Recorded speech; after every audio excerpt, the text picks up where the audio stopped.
하나님 말씀 신약성경 누가복음 15장 11절부터 32절까지를 교독하겠습니다. 또 이르시되 어떤 사람에게 두 아들이 있는데 그 둘째가 아버지에게 말하되 아버지의 재산 중에서 내게 돌아올 공깃을 내게 주소서 하는지라. 아버지가 그 살림을 각각 나눠 주었더니 그 후 며칠이 안 되어 둘째 아들이 재물을 다 모아가지고 먼 나라에 가 거기서 허랑방탕하여 그 재산을 낭비하더니 다 없앤 후 그 나라에 크게 흉년이 들어 그가 비로소 궁핍한지라. 가서 그 나라 백성 중 한 사람에게 붙여 사니 그가 그를 들러보내어 돼지를 치게 하였는데 그가 돼지 먹는 쥐업 열매로 배를 채우고자 하되 주는 자가 없는지라. 이에 스스로 돌이켜 이르되 내 아버지에게는 양식이 풍족한 품꾼이 얼마나 많은가. 나는 여기서 줄여 죽는구나. 내가 일어나 아버지께 가서 이르기를 아버지 내가 하늘과 아버지께 죄를 지었사오니 지금부터는 아버지의 아들이라 일컬음을 감당하지 못하겠나이다. 나를 품꾼의 하나로 보소서 하리라 하고 이에 일어나서 아버지께로 돌아가니라.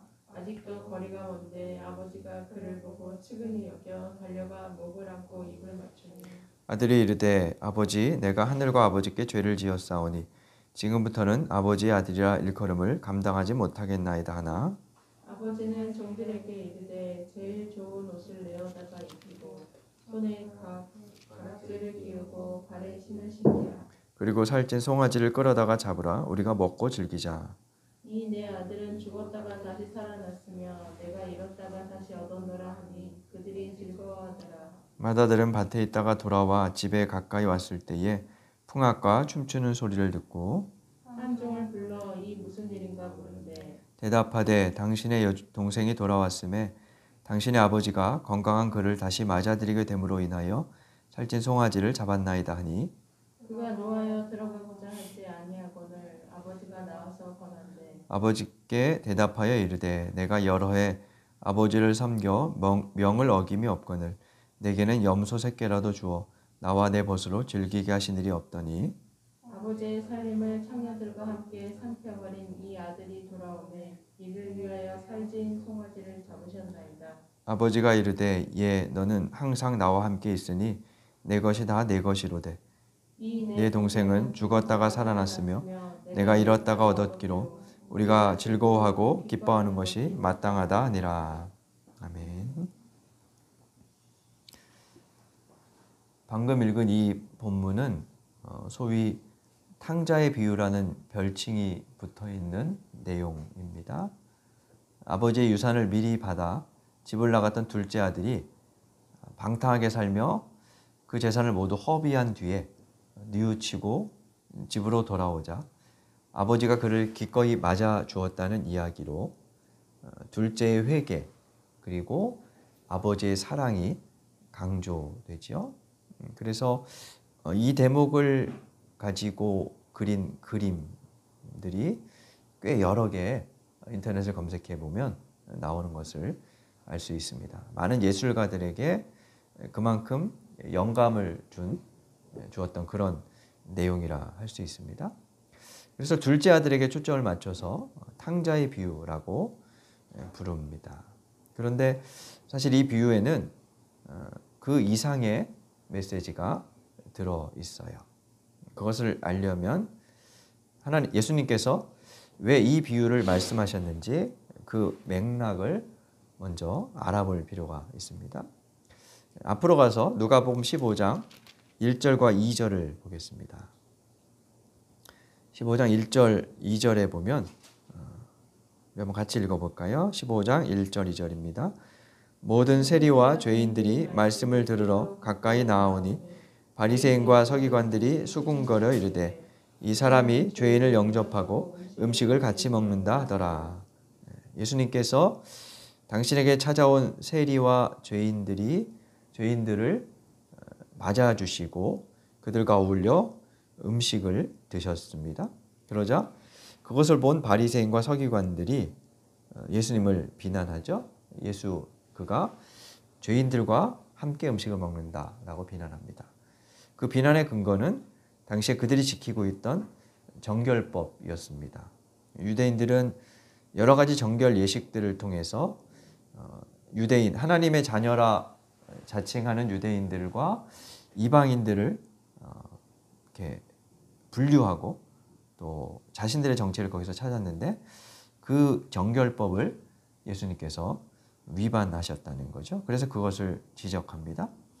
이에 3절에 보면 예수께서 그들에게 이 비유로 이르시되 하면서 예수님이 자신을 비난하는 사람들에 대한 답으로 오늘 본문의 비유를 말씀하셨어요. 15장 전체에 보면 세 가지의 비유가 연달아 나오는 것을 볼 수 있습니다.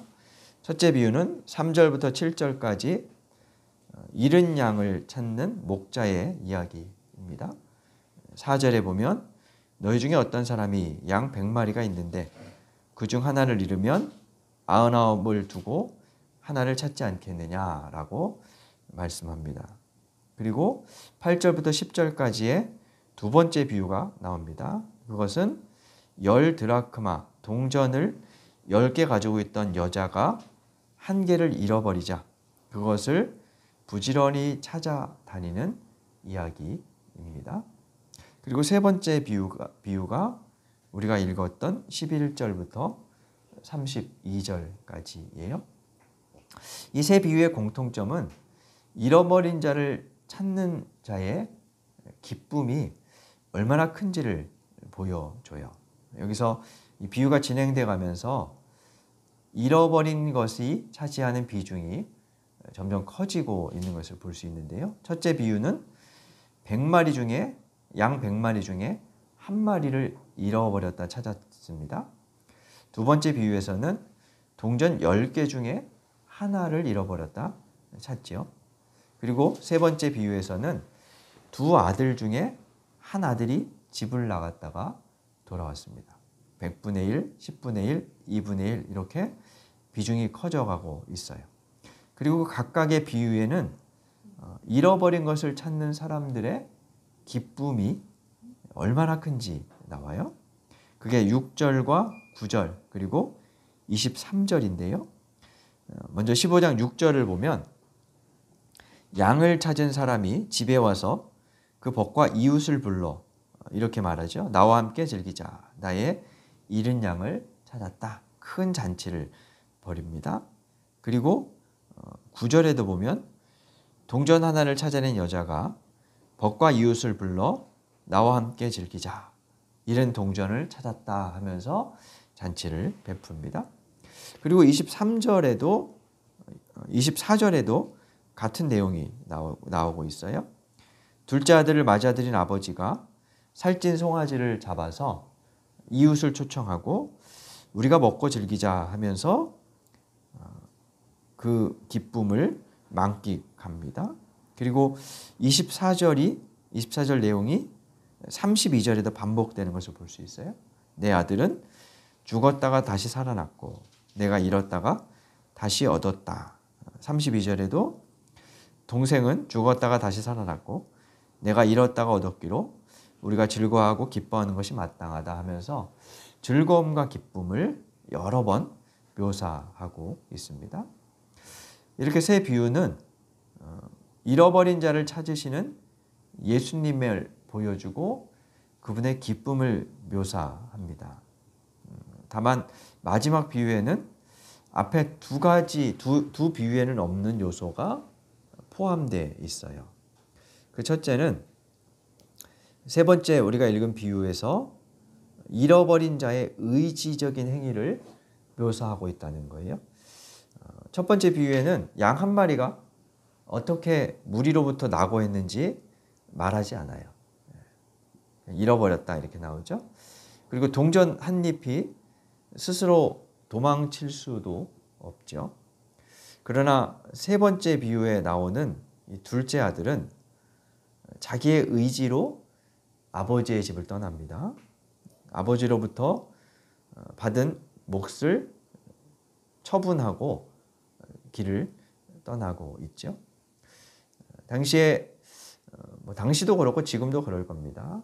보통 유산은 부모가 죽은 후에 자녀들이 나누어 갖는 것이 일반적이죠.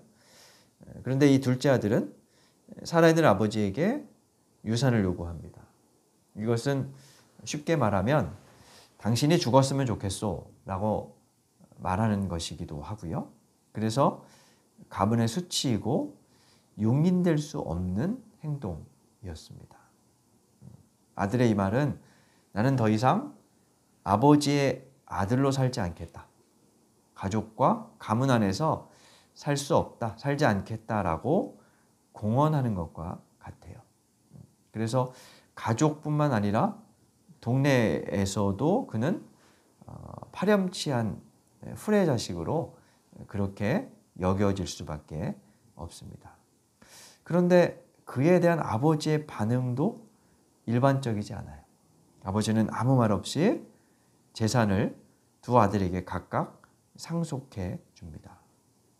그것을 받은 둘째는 며칠 만에 재산을 처분하여 먼 나라로 떠납니다. 여기 먼 나라로 갔다는 것은 아마 이방인들의 나라로 갔다는 뜻일 겁니다. 그곳에서 가지고 있던 재산을 다 탕진하죠. 아마도 그곳에서 만난 여러 벗들에게 자신의 재산을 이용해서 먹을 것을 베풀어주고 호의를 베풀었을 겁니다. 당시의 문화는 그렇게 호의를 받으면 그에 상응하게 상대편도 호의를 베푸는 것이 문화였어요. 기브 앤 테이크라는 거죠. 내가 10만 원어치의 호의를 받으면 나도 역시 상대방에게 10만 원어치의 호의를 베풀어야 했습니다. 그렇지 않으면 그는 명예롭지 못한 자로 낙인 찍히게 돼요. 그래서 그렇게 주고받는 문화가 일반적이었어요. 아마 이 둘째 아들은 나도 그렇게 누군가에게 호의를 받을 수 있을 거라는 기대로 재산을 탕진했을 거예요. 그런데 문제가 생겼습니다. 흉년이 들은 거예요. 흉년이 드니 이 둘째 아들의 호의를 받았던 사람들이 그에 상응하는 조치를 할 수 없었겠죠. 그래서 생존 자체가 매우 어렵게 됐습니다.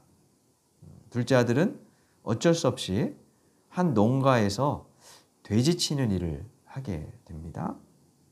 그런데 이 돼지는 유대인들에게 부정한 동물이었어요.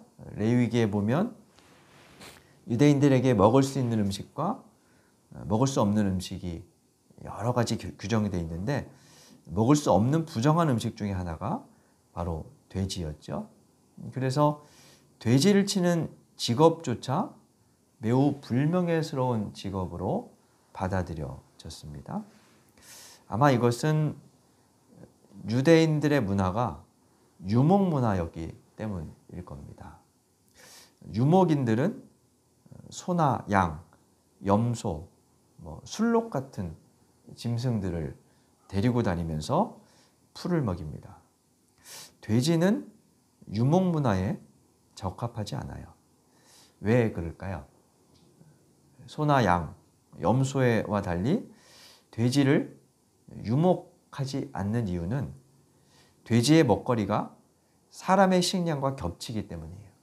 소나 양 같은 것은 풀을 먹지만 돼지는 잡식성이라 사람들이 먹는 것도 막 먹죠. 그러니까 돼지를 유목하면 사람과 돼지가 음식을 가지고 싸울 수밖에 없게 돼요. 그래서 아마 유대 문화에서 돼지 사육을 금기시했을 거예요. 그러면서 차츰 그것이 종교적인 규율로 제도화되어 성경에 들어왔을 것으로 그렇게 추정해 볼 수 있습니다. 아무튼 아버지와 가족에게 수치감을 주고 떠나온 둘째 아들은 지금 자신이 매우 부끄러운 일을 겪고 있어요. 더 나아가서 그는 너무 배고픈 나머지 돼지의 사료인 쥐염 열매로 배를 채우려 했습니다. 그런데 본문은 그마저도 허락되지 않았다라고 말하고 있죠. 쥐염 열매는 그 당시에 아주 가난한 사람들이 가끔 어쩔 수 없이 먹는 그런 음식이었다고 합니다.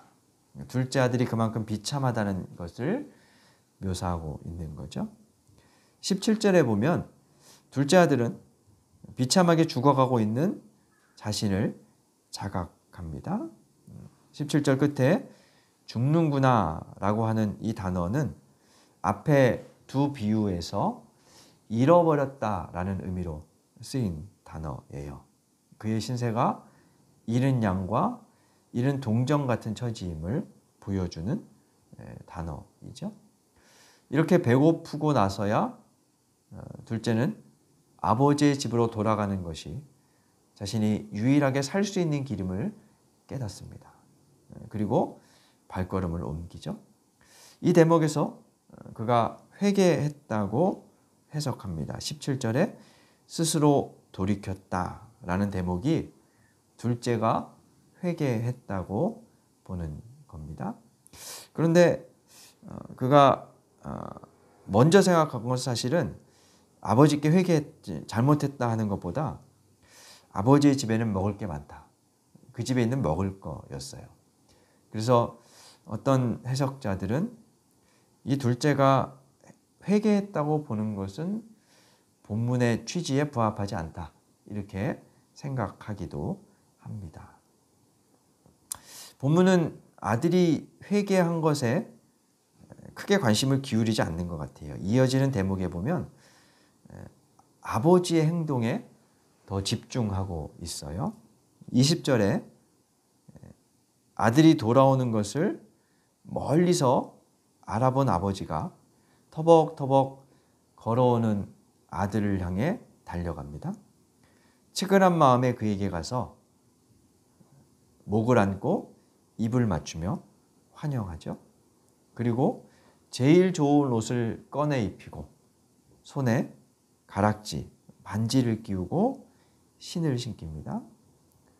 아버지가 마을 한가운데 거리에서 집을 나갔던 아들을 안고 맞아들이는 행동은 동네 사람들로부터 파렴치한 자식이라는 비난을 받았던 그 아들의 수치심을 씻어주고 공적으로 가족에게 그리고 공동체에게 받아들이는 하나의 행동이었어요.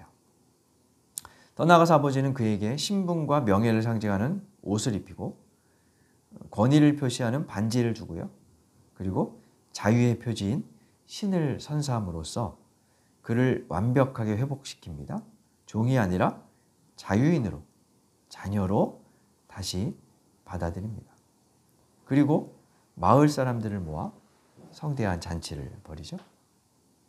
이후의 이야기에서 이 비유에는 앞에 두 가지 비유에 나오지 않는 하나의 사건을 덧붙이고 있어요. 그것은 잃어버린 아들을 용서하고 맞아들이는 아버지를 이해하지 못하는 큰 아들의 이야기입니다. 큰 아들은 밭에 있다가 돌아오는 길이었습니다. 집에 가까이 이르렀을 때 음악 소리와 춤추는 소리를 듣습니다. 그리고 종을 불러 물어보죠. 그 종은 집을 나갔던 당신의 동생이 돌아와서 아버지가 기뻐하며 잔치를 벌이었다라고 이야기해 줍니다. 그런데 이 말을 들은 큰 아들은 28절에 보니까 분노하며 화를 내면서 집에 들어가려 하지 않습니다. 그러자 아버지가 둘째 아들을 밖에 나가서 맞이했던 것처럼 이 큰 아들에게도 나가서 달래며 권면하죠. 그에 대한 큰 아들의 반응이 15장 29절과 30절입니다.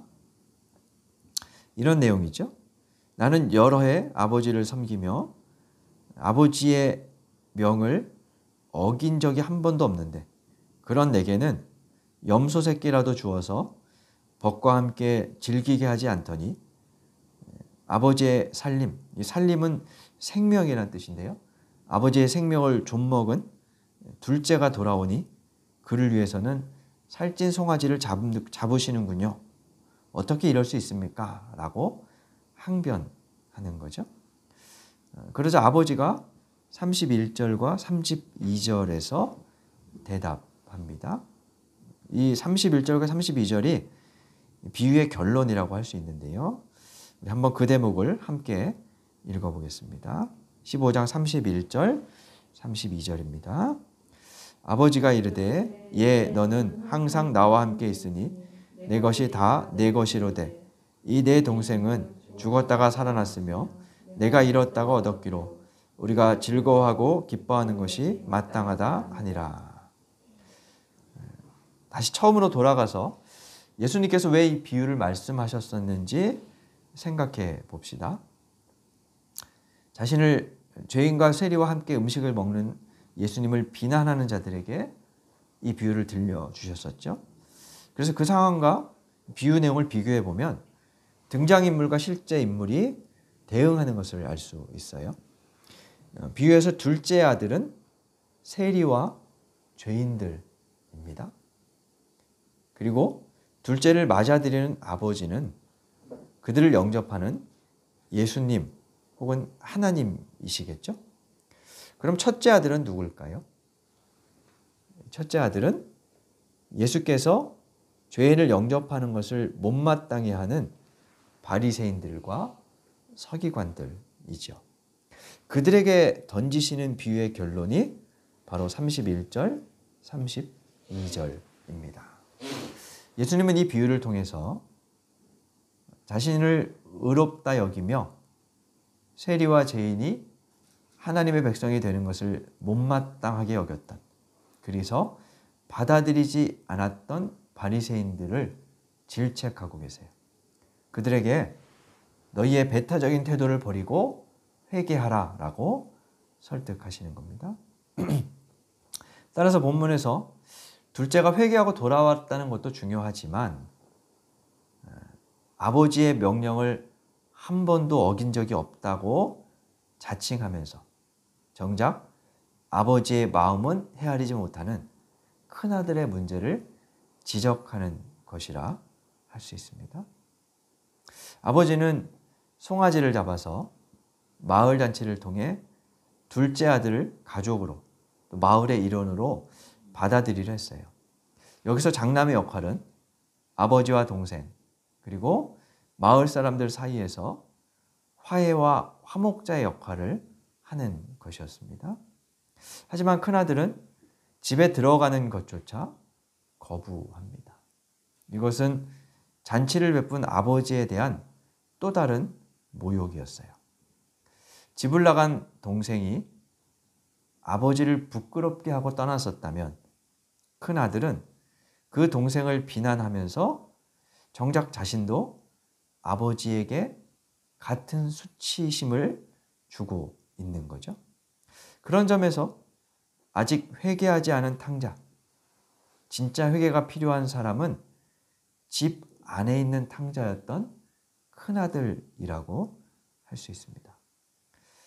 우리는 교회 밖에 있는 사람들이 탕자이고 교회 안에 있으면서 종교적인 삶을 수행하는 우리들은 말을 잘 듣는 착한 아들이라고 생각합니다. 하지만 종종 집 밖의 탕자보다 집 안에 살며 자신이 탕자인지 알지 못하는 종교적 모범생들이 더 파렴치하고 냉정하며 무서울 때가 있어요. 고린도후서에서 바울은 하나님께서 그리스도 안에서 새로워진 사람들에게 화목하게 하는 직분을 주셨다고 말합니다. 우리 오늘 성서정과 두 번째 본문인 그 대목을 함께 찾아 읽어보겠습니다. 고린도후서 5장 15절부터 17절입니다. 신약성경 고린도후서 5장 15절부터 17절을 함께 읽겠습니다.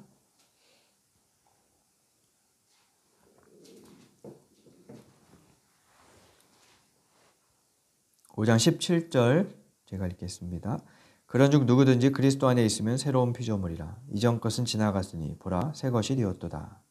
모든 것은 하나님께로서 났으며 그가 그리스도로 말미암아 우리를 자기와 화목하게 하시고 또 우리에게 화목하게 하는 직분을 주셨으니 곧 하나님께서 그리스도 안에 계시사 세상을 자기와 화목하게 하시며 그들의 죄를 그들에게 돌리지 아니하시고 화목하게 하는 말씀을 우리에게 부탁하셨느니라. 그러므로 우리가 그리스도를 대신하여 사신이 되어 하나님이 우리를 통하여 너희를 권면하시는 것 같이 그리스도를 대신하여 간청하노니 너희는 하나님과 화목하라. 17절에서 그리스도 안에서 새로운 피조물이 된다라고 말하면서 그들에게 주어진 직책이 화목하게 하는 삶이다라고 말합니다. 18절부터 20절에 보면 화목이라는 단어가 여러 번 반복되죠. 하나님과 화목하게 된 존재, 하나님과 화목하게 관계가 회복된 자녀라면 마땅히 화목하게 하는 사람으로 살아야 한다는 말씀입니다. 여기서 이 화목이라는 단어는 프렌드십, 우정관계를 가리켜요.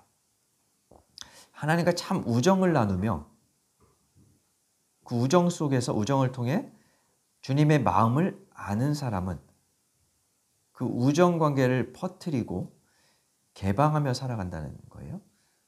그런 점에서 큰아들은 아버지의 집에 있기 때문에 나는 아버지와 화목한 사람이라고 생각했는지 모르지만 정작 그는 아버지와 어떤 우정도 나누지 않은 사람이에요. 왜냐하면 우정을 나누었다면 아버지의 마음을 헤아렸을 것이기 때문입니다. 동생이 돌아왔을 때 그 동생을 맞아들이는 아버지의 기쁨을 헤아리고 그 기쁨에 참여했겠죠. 그런데 그 마음을 헤아리지 못했기 때문에 결국 동생과도 화목하지 못하게 된 것입니다. 누가복음 15장의 비유는 열린 결말로 끝납니다.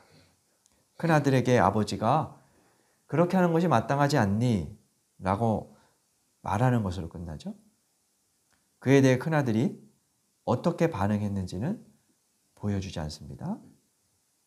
큰아들이 아버지의 말에 수긍했는지 그렇지 않았는지 그 말을 받아들여 집에 들어갔는지 아니면 둘째 아들을 대신해 집을 나갔는지 이 비유는 말하지 않습니다.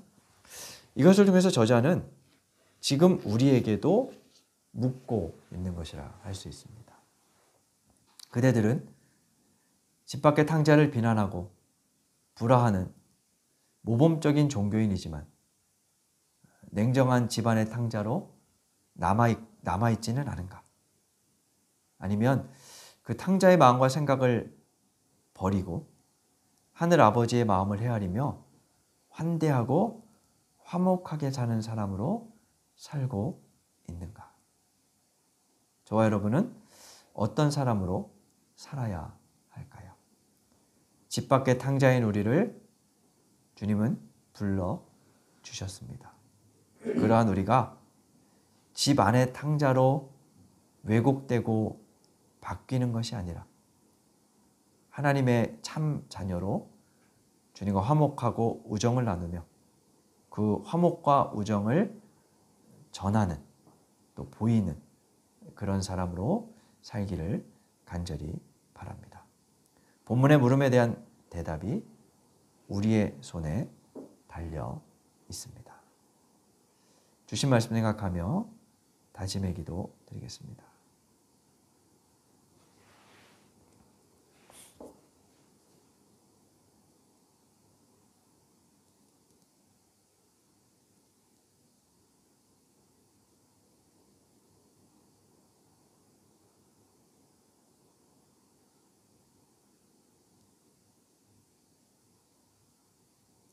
하나님,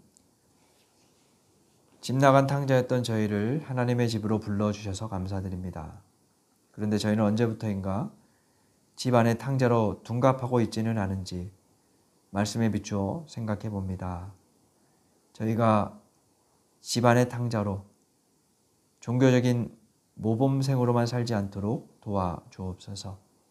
하나님과 화목하여 하나님의 마음을 헤아리는 철든 자녀, 하나님의 뜻을 따라 화목케 하는 자녀가 되게 하여 주옵소서. 저희와 교회를 통해 이 땅에 화평과 화해의 물결이 일어나게 하여 주옵소서. 예수님 이름으로 기도드립니다. 아멘.